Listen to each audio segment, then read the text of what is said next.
NATO is stronger today than it has been. Certainly there's a lot more money being spent. There's a lot more defense being mobilized.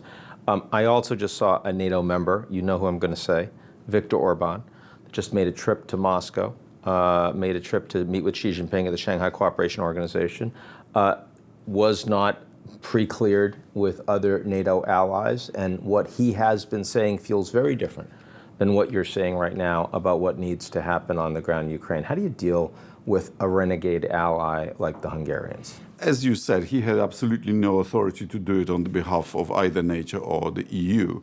So Orbán is freelancing on behalf of Hungary, and that's not a new thing. He has been denying Ukraine transit of defense goods, and he has also been vetoing the release of European money for Ukraine.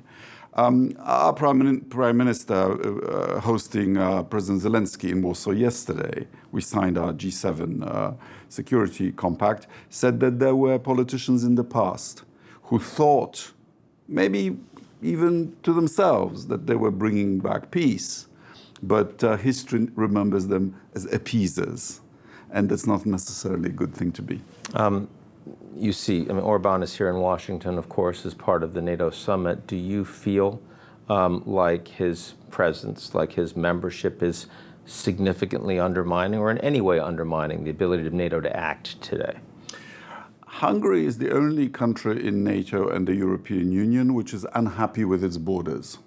Viktor Orbán, who, by the way, went to my college, Pembroke, on a Soros scholarship, said a few years ago that Hungary is the only country in Europe that borders on itself. That's what makes it different. And you're talking about? It's to do with Hungarian history.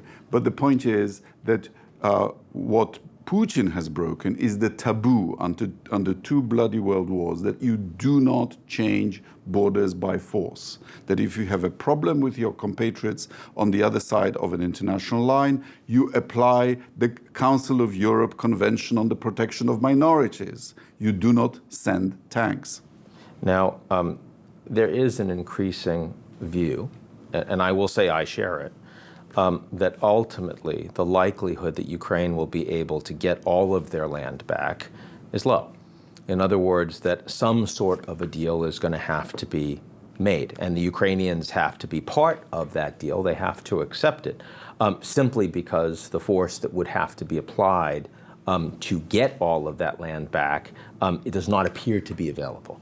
How do you respond? Because that's clearly not NATO's position. Then you agree with Viktor Orbán. I don't. I do not. I don't think it's legitimate. There I think is never a shortage of pocket chamberlains willing to. I understand what you're saying. To give up other people's land or freedom for their own peace of mind. I'm not in a position to do that or say that, Radek. What I'm saying is I think analytically that there is likely to be some form of partition in reality that is not acceptable from my perspective. But those are judgments that should be left to the Ukrainians, just like the Finns in their winter war with the Soviet Union negotiated directly with Stalin. At what point do you think it is either appropriate or essential? Do you have any sense of when those forms of negotiations should start? I'm of a different view. I think we can win this one. You think they can take it all back? We can win this one. Sure, the Russians have advantage in tanks, but the Ukrainians have advantage in drones. They've been fighting a brilliant drone war using artificial intelligence and picking targets and prioritizing targets and so on. We will be learning from them. I think Putin is at his wit's end. A country that is sending these Mad Max-style vehicles into the fight and allows thousands of its soldiers to be killed every day in these fights for small villages, that's not a recipe for victory.